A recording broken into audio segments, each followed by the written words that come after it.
What's up, guys? Cheese here with another Clash video.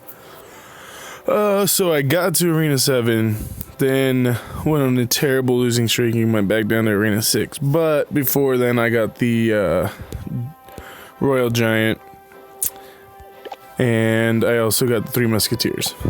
And come to find out, both are pretty OP. I've used this deck a lot. I've used this deck, and I switch in this one every once in a while. Anytime I get on a losing streak, I try to switch my deck just to get back into it. But what I found out is that the Three Musketeers are a fantastic deck. Really strong. And it's cool too because you can put them behind your King Tower and actually split them up. So you have defense on both sides. And you can start your push down one of the lanes also, and they pretty much just have to pick which one.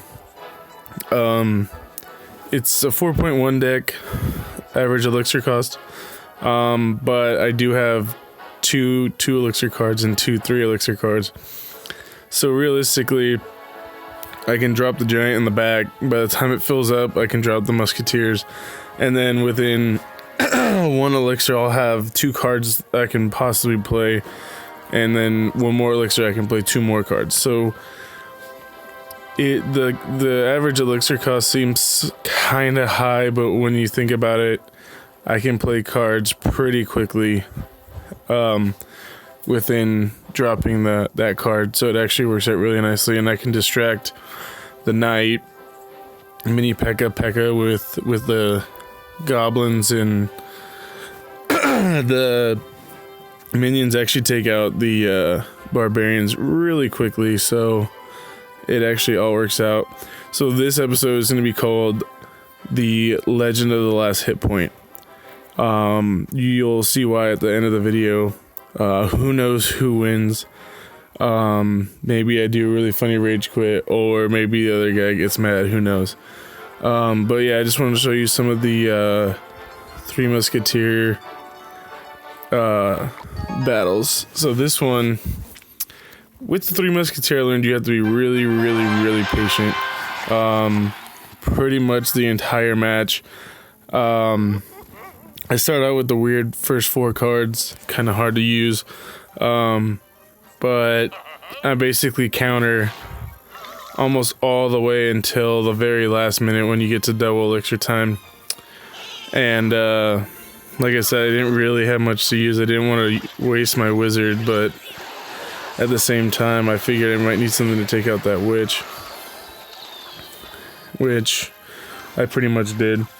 And the witch doesn't do too much damage even at full health. It's mostly just those little skeletons that screw everything up. So now I'm just waiting for my elixir to come up a little bit and get back into dropping cards. So I dropped the giant in the back, and then he drops his giant, so I just put down my smaller cards and I let him take a few hits. Like I said, I wanted to mainly counter. I found in this deck you can give up a little bit, because once you drop those Three Musketeers, if he doesn't have a really good counter, then he pretty much screws himself. I'm already down to 900 health, which it seems pretty scary, but now I'm into overtime, which is all I needed. Or sorry, the last minute, that's all I needed. So the Three Musketeers go up pretty quickly now that it's in double time. So I dropped those, which kind of sucked because they got pretty much annihilated by the poison. But they do a lot of damage to the giant, and they save my tower. Now I got the arrows, takes out the minion horde, so now my giant's still up, and they're working on the cannon. But now, once again, this giant's going to come down, and I still have two musketeers left, so they're going to take out this giant really quickly. And then I drop the Valk, just as a kind of feeler. Let's see what he does. He drops his barbs on it, and my barbarians, his barbarians get taken out easily by my wizard. So then, as soon as I can, drop my Three Musketeers, takes out the cannon, It's just so OP when you finally get it down, and like they're just wrecking him now. I put my giant down. The wizard does some damage to the giant. Now I put my minions on it. Wizard, Valk. So he's gonna get taken out here, and then I can save up because my wizard's gonna take out the rest of his troops. Wasted the arrows, which luckily didn't hurt me. I didn't even hit the tower, but he's gonna get some good shots on the cannon, and then I have to take out his giant again. And the three musketeers take that out easily. Then boom. And I get the win at the last second. So like I said, you gotta be really patient. My tower was down a lot, but I just stuck with it. Let's see, and then this is another one. We'll just go through this one quickly because we gotta get to the point. It's a huge waiting game. He drops his wizard. I threw the giant down the other end. Dropped the Valk. He actually does a lot of damage here. But like I said, I had the giant going down the other side. They almost took out his. His is even lower than mine. So now I'm focused. I let that tower go. I didn't really care because I knew I had to make my push down this side. So obviously I get that tower down. So luckily I had some hit points taken off of his other tower. Mine's pretty much untouched at this point. So now I have time to take out this. And the Valk does some work. Saves me 700 points. And now my musketeers are just destroying everything. And then I get the second tower. And now all I have left to do is defend. So goblins are a huge help.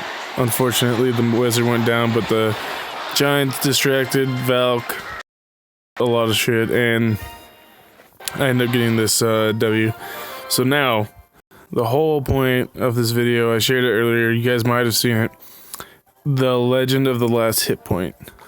So, like I said, this battle is a lot of waiting, so you can drop your, whatever it's called, your three musketeers. Oh, this wasn't even a three musketeers one, I don't think. Regardless, that's funny. Oh, this is a royal giant one. Awesome, cool. I get the royal giant in the video. So this is just a huge back and forth game. Just trying to get the right counters in, without losing too much damage on the. I love how that Hog Rider got drawn all the way over to the left. It's cool to use the elixir pump as a defense, and then sometimes you just want it to put up some more elixir for you, so it kind of could go both ways. But I love how it distracts a barbarian. I kind of just took this one on the chin, but the royal giant goes over there. Gets 400 or 500 on that tower. He's killing me with the goblin barrel, but then I make my push down this side, and my royal giant puts in a ton of work because he has nothing, and then I freeze it, and his Val can't do anything. So now he's got me down to 174 and he's down to 125. So I'm thinking these minions, if they can get there, I can end it. He drops his hogs. I drop my barbs. Barely saved it. He drops his fireball. And I have one hit point left. So now I have to get a hit on this tower in order to win. Otherwise, anything at this point is going to take my tower out. So let's see if he can counter it or not. So I got the freeze down with my barbs going down, and he drops his barbs. I say thanks, and I take out all the barbs with my fireball, and I hit the tower at the same time and get the W in overtime with 1 hit point left. Boom. That's how Cheese does it. Get wrecked. I hope you guys like that video. I hope there's a lot of strategies you could see. I did the P.E.K.K.A walk yesterday. It's a lot about luring stuff, and it's huge. Luring got me a ton of wins, and hopefully in 20 trophies I'll be back in the Arena 7. So that's it for today, guys. Cheese out.